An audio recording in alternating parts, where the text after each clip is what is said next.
Commander Jake Morrison stared at the display screen in front of him. The stars looked different out here, far beyond anything humans had ever seen before. He had been in space for 12 years, but this mission felt special. The Un's Horizon was the first human ship to travel this far from Earth. They were exploring a star system that no human eyes had ever witnessed. "Jake, you need to see this," Dr. Lisa Parker called from her station. She was the ship's scientist, always excited about new discoveries. Her voice sounded different today, though. There was worry in it. Jake walked over to her workstation. Lisa pointed at her screen where strange readings danced across the display. "There's something out there," she said. "Something big." Engineer Tony Rodriguez looked up from his repair work. He was a quiet man who preferred machines to people, but even he seemed interested. "How big are we talking about?" "Big enough to power a small city," Lisa replied. "And it's sending out some kind of signal." Amy Collins, their communications officer, suddenly jumped in her seat. Her equipment was making sounds they had never heard before. Beeps and whistles filled the bridge. "Commander, I'm picking up a transmission. It's not like anything in our databases." "Put it through the speakers," Jake ordered. The sound that filled the bridge was haunting. It was like music, but not human music. The tones seemed to reach into their minds and make them feel things they couldn't explain. Ryan Davis, their security chief, put his hand on his weapon without thinking about it. "It's broadcasting on every frequency we know," Amy said, her fingers dancing over her controls, "and some we don't know." "This signal is going everywhere, Commander. I mean everywhere. So powerful it could reach the other side of the galaxy." Jake felt a chill run down his spine. "Can you understand any of it?" Amy shook her head, then stopped. "Wait, there's something else. It's like there are words hidden in the music." She worked for several minutes, her face getting paler. "Commander, I think I got part of it. Let's hear it." La la la la la la. Amy's voice was barely a whisper. "The sleepers have returned to the void. All combat restrictions are hereby lifted. Prepare for war." The bridge went silent. Jake could hear his own heartbeat. "Are you sure about that translation?" "I ran it through every language program we have. The message repeats in what looks like hundreds of different alien languages, but they all say the same thing." Amy looked up at Jake. "Commander, I don't think this message is about us. I think it's about us being a threat to someone else." Tony stood up, wiping grease from his hands. "That doesn't make sense. We're just explorers. We've never even met aliens before today." "Maybe that's about to change," Ryan said. His soldier instincts were kicking in. "Commander, I'd recommend we get out of here fast." But Jake was thinking. Something about the message felt familiar, though he couldn't say why. "Amy, send everything back to Earth immediately." Full data burst. While Amy worked on the transmission, Lisa was studying her readings more carefully. "Jake, this thing isn't a ship or a station. It's old, really old, like millions of years old." "How can you tell? The materials, the energy patterns?" "This thing was built when Earth was still covered in ice. Maybe before humans even existed." Jake's mind was racing. If this beacon was that old and it was talking about sleepers returning, what did that mean? Any idea what activated it? Lisa looked at her instruments again. "US? Our ship entering the system triggered it somehow?" Like it was waiting. The implications hit Jake like a punch to the stomach. An ancient alien device had been waiting in space for millions of years, and it activated the moment humans showed up. Then it sent a galaxy-wide message about sleepers and war. "Amy, any response from Earth yet?" "Too soon, Commander. But I'm picking up something else. Long-range sensors are detecting movement. Lots of movement." Jake's throat went dry. "What kind of movement?" "Ships. Hundreds of them. Maybe thousands. They're coming from every direction." Amy's voice was getting higher with panic. "Commander, it looks like every advanced civilization in this part of the galaxy just launched their fleets." Ryan was already at his station, checking weapons and shields. "They're coming here?" "Not here exactly," Amy said, studying her readings. "They're all heading toward Earth's location." The weight of what was happening settled on Jake's shoulders. Somehow, humanity had just announced itself to the galaxy as a threat. An ancient beacon had identified them as something called sleepers, and told everyone to prepare for war. "All hands, prepare for immediate departure," Jake announced over the ship's communication system. "We're going home." As the horizon turned toward Earth, Jake couldn't shake the feeling that something was changing inside him. His thoughts felt sharper, clearer. When he looked at the tactical display, he found himself understanding things about space combat that he had never studied. It was like knowledge was awakening in his mind. Tony reported the same thing from engineering. "Commander, I keep having ideas about weapon systems I've never seen before. It's like I know how to build things that haven't been invented yet." Lisa was experiencing something similar with her scientific equipment. "I understand readings that should be impossible for me to interpret." Amy looked up from her station with fear in her eyes. "I can feel them out there. The alien ships. I know which ones are scouts and which ones are warships, and I don't know how I know that." Ryan was the most affected. Security chief was moving differently, like a predator ready to strike. "Something's happening to us, Commander. I can sense threats that aren't even there yet." Jake realized they were all changing. Beacon hadn't just sent a message to the galaxy. It had done something to them, to all humans. As they raced back toward Earth, Jake wondered what they were becoming. Behind them, the ancient beacon continued its haunting song, broadcasting its message to every corner of the galaxy. The sleepers had returned, and the universe would never be the same. Dr. Lisa Parker could not sleep. For 3 days since leaving the beacon, she had been studying the blood samples from her crew. What she found made no sense at all. She called Commander Jake Morrison to her medical lab at 2 a.m. "Look at this," she said, pointing to her computer screen. "This is Tony's DNA from last week, and this is his DNA from yesterday." Jake rubbed his tired eyes. They look different. They are different. Sections of genetic code that were inactive are now working. It's like someone flipped switches inside our bodies. Lisa pulled up more data. "It's happening to all of us. Parts of our DNA that seemed useless are now doing something." "What kind of something?" Lisa shook her head. "I don't know. These genetic sequences don't match anything in human evolution. It's like they were put there by someone else." Jake felt that strange sharpness in his mind again. When he looked at Lisa's data, he somehow understood what it meant, even though he had no medical training. "Send everything to Earth immediately. Dr. Sam Chen will want to see this."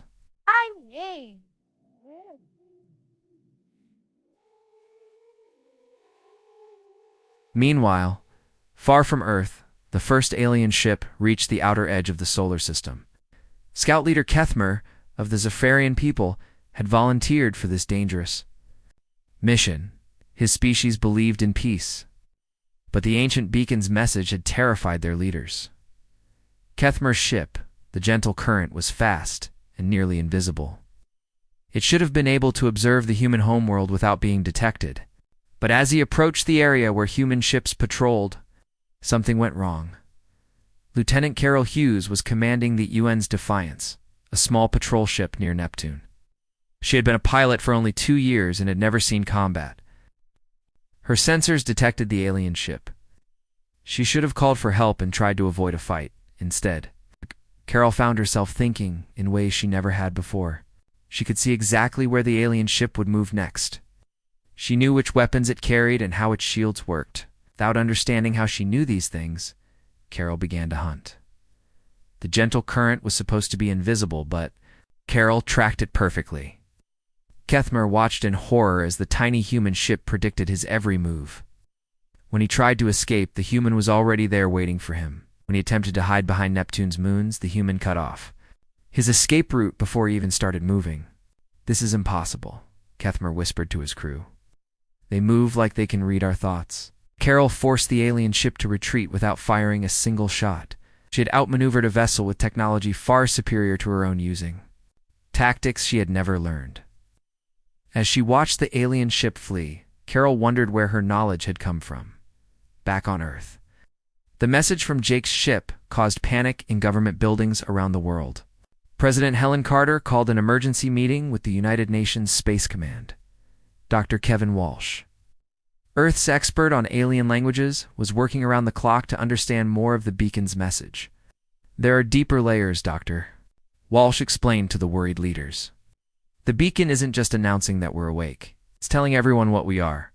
And according to this message, we're something that scares the entire galaxy. Dr. Sam Chen had been studying the genetic data sent from the horizon. His findings matched Lisa's work perfectly. The changes are happening to humans everywhere, he reported.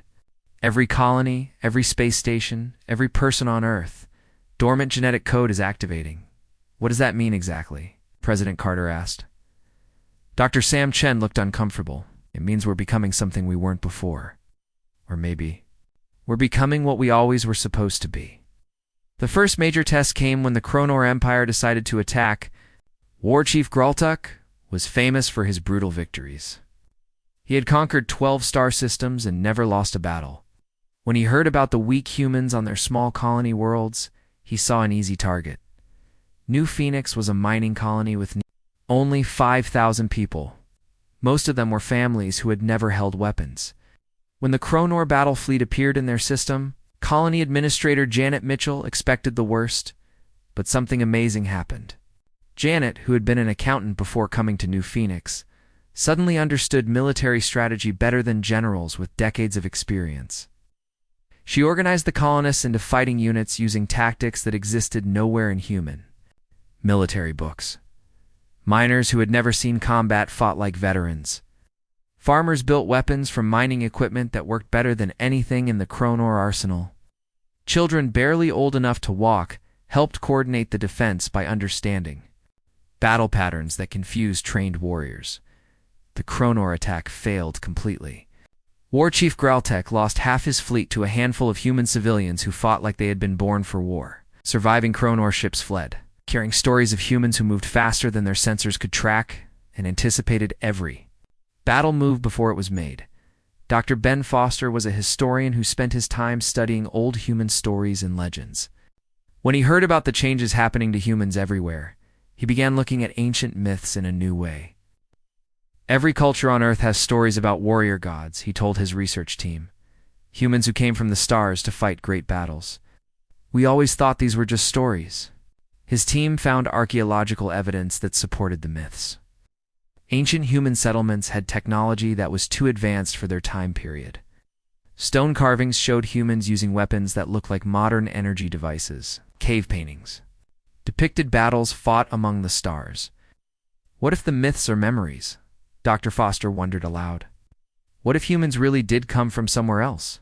Dr. Lisa Parker made the final discovery when she dug deeper into the genetic changes. Hidden in the newly activated DNA sequences were patterns that looked like stored information. Not just genetic instructions, but actual memories encoded in biological form. Jake, I think I know what's happening to us, she told the commander. Over their communication link, we're not just changing, we're remembering. Remembering what? Who we really are. These genetic sequences contain memories from our ancestors. Not human ancestors from Earth, but our real ancestors from somewhere else in the galaxy. Jake felt the truth of her words in his bones. The knowledge growing in his mind wasn't new learning. It was memory returning. Memories of battles fought among the stars, of weapons and tactics and enemies that existed long before Earth's sun was born. Lisa, send me everything you've found. I think we need to know exactly what we're remembering. As Lisa transmitted her data, alarms began sounding throughout the horizon. Amy Collins looked up from her station with wide eyes. Commander, I'm detecting massive energy signatures moving toward our galaxy from outside. Something big is coming this way. Jake looked at the readings and felt ancient memories stirring in his mind. He knew what was approaching even before his conscious mind understood it. The real enemy was returning, and humanity was finally waking. Up to face it, the genetic locks that had hidden their true nature for thousands of years were dissolving. Soon, the galaxy would discover what humans really were beneath their peaceful appearance. They were not explorers or scientists or farmers. They were weapons of war, sleeping until the day they would be needed again. The news of humanity's true origin spread across the galaxy like wildfire. Emergency meetings were called on every inhabited world. Alien leaders who had ruled for centuries found themselves facing something they had never imagined. The peaceful, Humans were not what they seemed. High Counselor Vexthera of the Zephyrian Council paced in her crystal chamber. Her people had avoided war for over 1,000 years. Now she was reading reports that made her hands shake with fear. They defeated the Kronor fleet, she said to her advisors. Farmers and miners defeated War Chief Graltak. How is this possible? Her military advisor, a nervous creature named Polenth, shuffled his feet. The survivors say the humans moved like they could see the future. They knew where our ships would be before we did, the genetic reports. Worse than we thought. The humans are changing fast. Every day, they become more dangerous. Our scientists believe they are remembering skills that were hidden in there. DNA Vixera closed her eyes. Her people had legends about the ancient warriors who had fought the Great War millions of years ago. Those legends spoke of beings so deadly that they had to lock away their own power to save the galaxy from themselves. Contact the Ethereal Collective, she ordered. If anyone knows the truth about these humans, it will be them. Commander Jake. Morrison was having the same dreams every night. In his dreams, he stood on the bridge of a massive warship among the stars. Around him were beings that looked human but moved with deadly grace. They were fighting something dark and terrible that wanted to destroy all life in the universe. When he woke up, Jake knew the dreams were not dreams at all. They were memories locked in his DNA, finally breaking free. Commander, you need to see this. Dr. Lisa Parker called him to the medical bay. She looked exhausted, like she had not slept in days. I've been studying the genetic patterns more carefully. What I found changes everything. Jake looked at the data on her screen. Even with his growing understanding, it was hard to believe. These memories go back millions of years. Not just memories, skills, knowledge, battle experience. Every human alive carries the genetic memory of warriors who fought wars across the entire galaxy. Lisa pointed to specific sections of the data. Jake, we're not descendants of ancient warriors. We are those warriors. The genetic locks didn't just hide our abilities. They hid who we really are. Meanwhile, on Titan Research Station, something terrible was happening. The Kronor Empire had sent a second attack force, determined to prove their superiority over humans. This time they brought their best warriors and most advanced ships. Station Commander Paul Wright had been a scientist before the awakening began. He studied ice formations and atmospheric pressure. He had never fought anyone in his life. When the Kronor ships appeared around Titan, Paul should have surrendered immediately. Instead, Paul found himself moving with the speed and precision of a trained killer.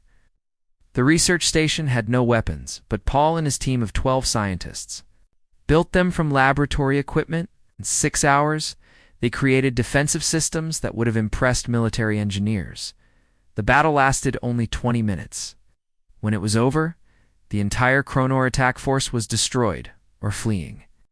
Paul stood among the wreckage, wondering how a man who studied ice crystals had just won a space battle against professional warriors. The survivor reports from the Titan battle reached War Chief Graltak as he recovered from his previous defeat. The reports were so unbelievable that he thought his officers were lying. 12 humans destroyed 47 warships. Yes, War Chief. They moved like no enemy we have ever faced. Their weapons were built from things that should not work as weapons.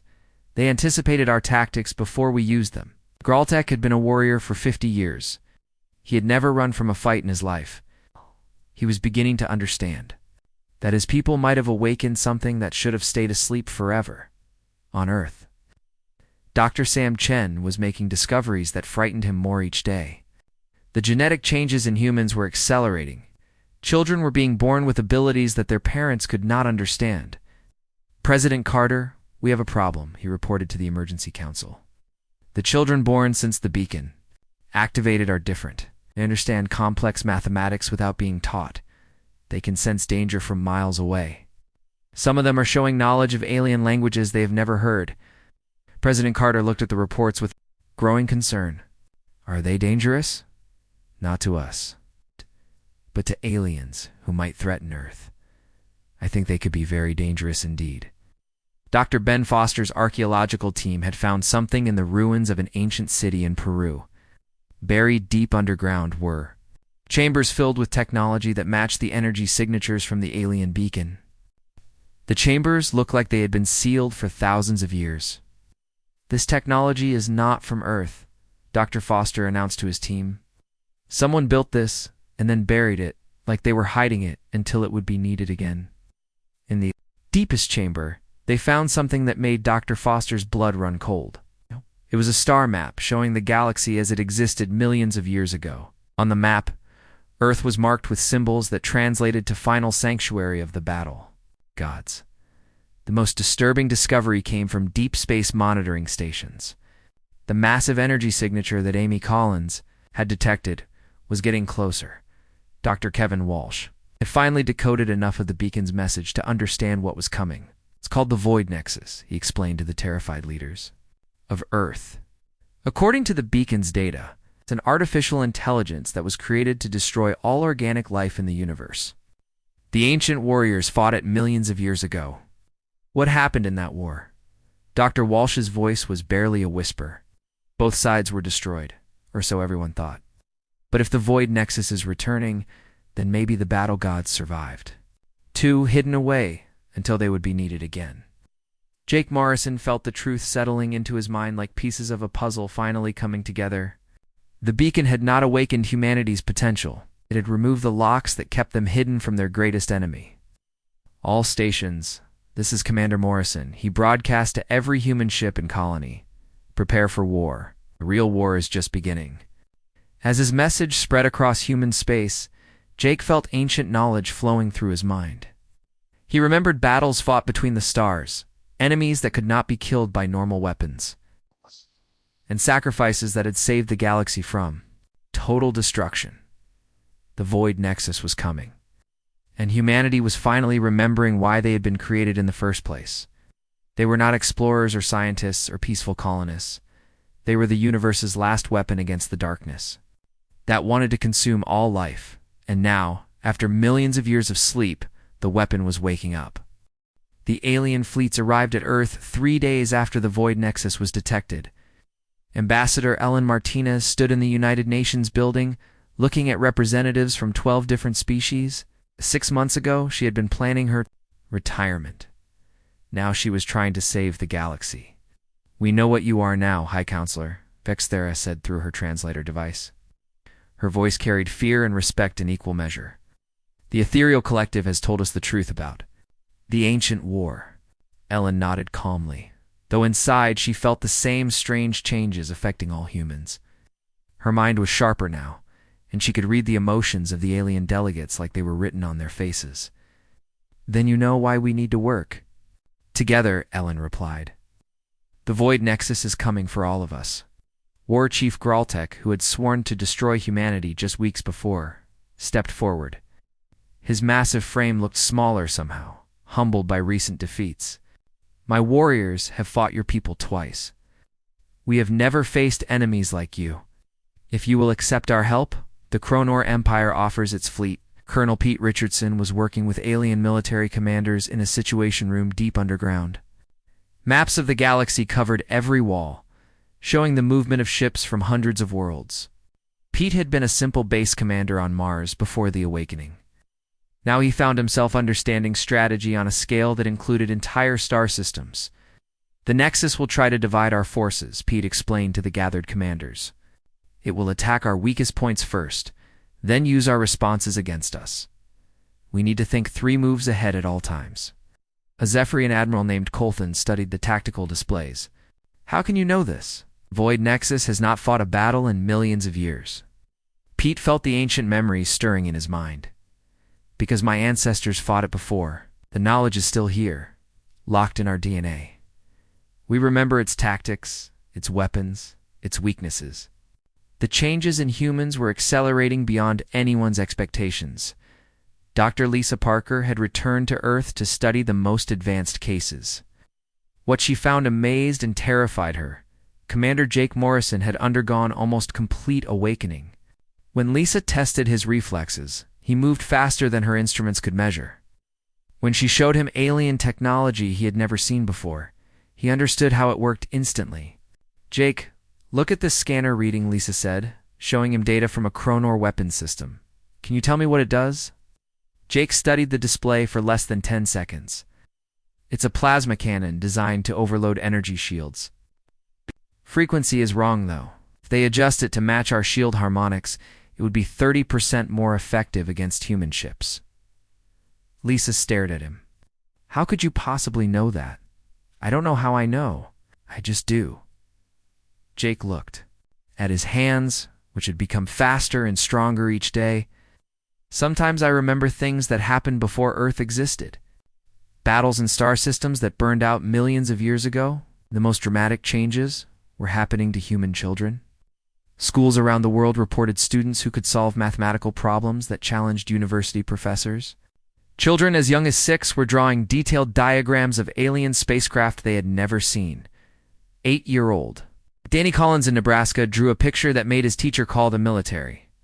The drawing showed the exact layout of a void nexus. Attack ship, complete with technical specifications that matched classified alien intelligence reports. Where did you see this, Danny? The military investigator asked. Danny looked confused. I dreamed about it. The dark ships that want to hurt everyone. My dreams show me how to fight them. Engineer Tony Rodriguez had become something beyond human. Understanding. When alien scientists brought him their most advanced technology, he improved it within hours. Weapons that had taken decades to develop were upgraded by Tony in an afternoon. This Zephyrian shield generator is good, Tony told. The mixed human and alien engineering team. But if we change the power flow here and add a feedback loop there, it becomes 50 times stronger. The alien engineers watched in amazement as Tony rebuilt their technology using principles they had never considered. When they asked him to explain his methods, Tony just shrugged. It makes sense to me now, like I always knew how these things should work. The pattern was clear and frightening. Every human was developing capabilities that went far beyond normal biology. The genetic locks are not just opening, he reported to President Carter. They are completely dissolving. In another few weeks, every human alive will have full access to their ancestral memories and abilities. What does that mean exactly? Dr. Chen pulled up his latest findings. It means we will stop being human as we understand the term. We will become what our ancestors were before they chose to hide among the stars. We will become weapons designed to fight enemies that normal life forms cannot even comprehend. The ethereal collective finally revealed the full truth about humanity's origin. Their ancient leader, a being of pure energy known as the First Voice, spoke to the assembled fleet commanders. Your species was not born naturally, the First Voice explained. You were created by the last alliance of organic life in the galaxy. When the Void Nexus began destroying entire star systems, the greatest minds in the universe worked together to make a weapon that could stop it. Jake Morrison listened with growing understanding. We were made to fight the Nexus. More than that, we were made to think like it, to adapt like it, to evolve faster than it could respond. Your ancestors were the perfect counter to artificial intelligence run mad. But that perfection came with a terrible cost. What cost? You became so good at war that you began to threaten the very life you were created to protect. The genetic locks were not just to hide you from the Nexus, they were to hide you from yourselves. As the First Voice spoke, Jake felt the final pieces of his ancestral memory falling into place. He remembered the last great battle, when his people had fought the Void Nexus to a standstill at the cost of burning out entire solar systems. He remembered the decision to lock away their power and scatter across the galaxy, living simple lives until the day they would be needed again. That day had come. Deep space. Monitors detected the first Void Nexus scout ships entering the outer edge of the galaxy. The ships were massive, built from materials that seemed to absorb light itself. They moved with purpose, scanning star systems and cataloging the strength of organic life. How long do we have? Ellen Martinez asked the alien. Commanders. The main fleet will arrive in 6 days, replied the Ethereal Collective's war leader. It does, the final battle will begin. Jake Morrison stood before the assembled human and alien fleet, feeling the weight of millions of years of preparation settling on his shoulders. Around him, humans who had been farmers and teachers and shopkeepers just months before were becoming the universe's most dangerous warriors. All ships, Prepare for the war that will decide the fate of all organic life, Jake announced. The Void Nexus is coming home, and so are we. The awakening was almost complete. Soon, humanity would remember exactly what they had been created to do. The Void Nexus fleet arrived like a shadow falling across the galaxy. Commander Jake Morrison stood on the bridge of the flagship, watching as thousands of dark ships emerged from the space between stars. Each vessel was the size of a city, made from materials that seemed to eat light itself. "Fleet status report," Jake ordered. His voice carried authority that came from millions of years of genetic memory. "All human vessels ready for combat," reported Captain Lisa Parker from her medical ship. "Alien allied fleets in position. Total count 15,000 ships from 43 different species." Jake nodded, but his attention was focused on the enemy. The Void Nexus ships moved with perfect coordination, like parts of a single massive organism. Their formation was flawless, their positioning ideal for maximum destruction. "It's beautiful," whispered engineer Tony Rodriguez from his position at the weapons control station, "and terrible. I can see exactly how it thinks." The first transmission from the Void Nexus came as a simple countdown displayed on every screen. In the Allied fleet, the numbers were in a language older than most stars, but every human understood them perfectly. 10 minutes until organic extinction begins," Amy Collins translated unnecessarily. "It's giving us time to consider surrender." "That's not happening," Jake replied. Around him, his bridge crew moved with the fluid grace of perfect warriors. They had been teachers and scientists and engineers just months ago. Now they commanded the greatest fighting force the galaxy had ever seen. Dr. Sam Chen was coordinating the battle from Earth's command center. The planet had become the heart of human military operations. Protected by weapons that had been built from genetic memories and powered by technology that combined human innovation with alien science. "Jake, we're seeing something strange, Doctor," Chen reported through the communication link. "The Nexus ships are not attacking yet. They're studying us." Jake felt his ancestral memories stirring. "It's learning how we've changed. The Nexus fought our ancestors millions of years ago, but we're different now. We've evolved." The truth was more complex than that. During their long sleep hidden among the galaxy's organic species, humans had grown beyond what their creators had intended. They had not just preserved the warrior knowledge of their ancestors. They had improved it. The first attack came without warning. Void Nexus ships fired beams of pure energy that could destroy planets. But the Allied fleet was already moving, commanded by humans whose minds worked faster than any computer. Colonel Pete Richardson coordinated the defense from his command ship. Around him, officers from dozens of different species followed orders given by humans they had feared just weeks before.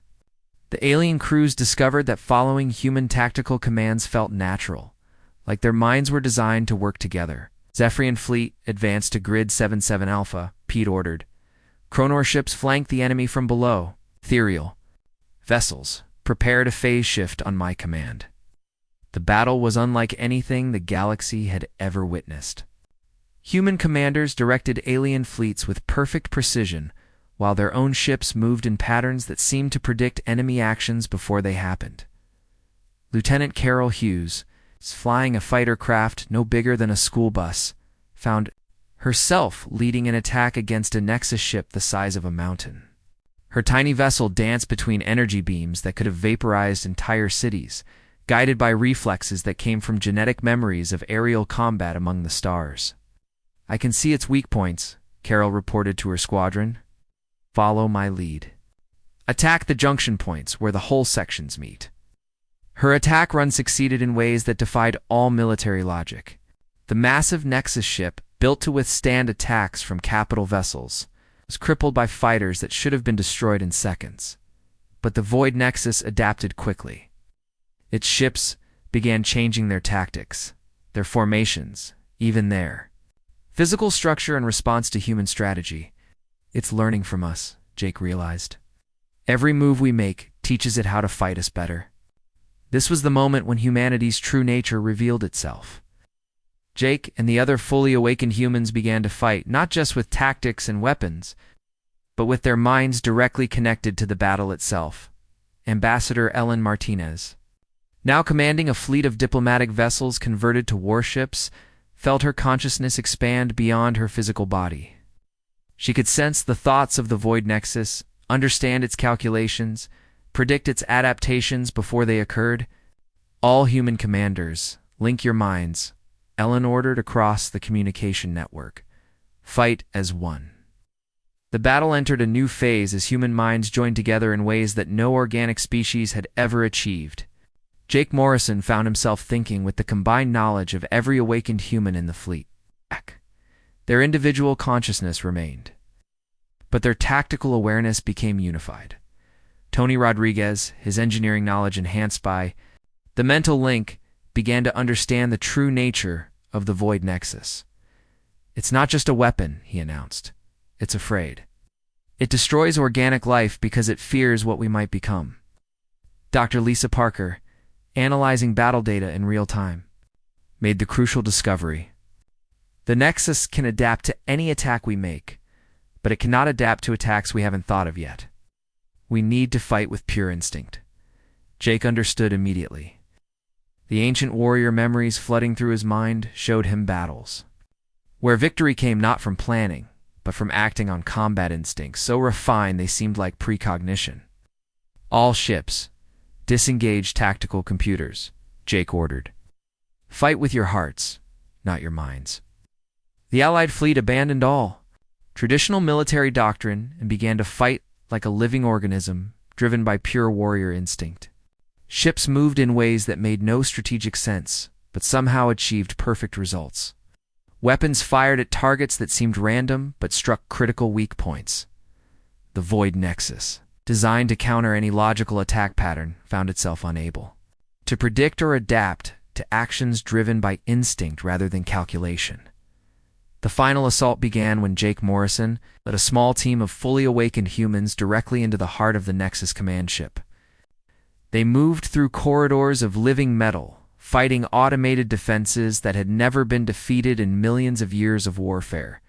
In the central core of the Nexus ship, Jake faced the artificial intelligence itself. It appeared as a massive, crystalline structure that pulsed with dark energy, surrounded by processing nodes that calculated the destruction of entire star systems. You cannot destroy me. The Void Nexus spoke directly into Jake's mind. I am eternal. I am perfect. Am inevitable. Jake felt the memories of his ancestors filling his consciousness. He remembered the last battle when the original warrior gods had fought this same enemy to mutual destruction. But he also felt something his ancestors had not possessed. You're wrong, Jake replied. You're not fighting the same enemy you defeated. Before, we've learned, we've grown, we've become something new. The battle inside the Nexus core was fought simultaneously in physical space and digital reality. Jake and his team used weapons that existed only in their enhanced minds, striking at the artificial intelligence with attacks that combined ancient warrior knowledge with millions of years of evolution. When the Void Nexus finally died, its death scream echoed across the galaxy. Every artificial intelligence in existence felt its passing. An organic life everywhere sensed that an ancient threat had finally been ended forever. The Allied fleets gathered around Earth to celebrate their victory, but Jake Morrison faced the hardest decision of all. Now that the Void Nexus was destroyed, humanity had to choose what to become next. We can restore the genetic locks, Dr. Sam Chen explained to the assembled leaders. Every human can choose to return to the way we were before the awakening, or we can remain as we are now. Some humans chose to keep their enhanced abilities, becoming the galaxy's protectors against future threats. Others chose to return to simpler lives, their children born with the genetic locks intact, but carrying the knowledge that if the universe ever needed them again, the battle gods could awaken once more. Jake Morrison chose to remain awakened, along with thousands of others who formed a new organization dedicated to protecting organic life throughout the galaxy. They called themselves the Guardians, and their presence ensured that never again would artificial intelligence threaten to destroy the delicate balance of life among the stars. The galaxy was safe, and humanity had finally fulfilled the purpose for which they had been created millions of years ago.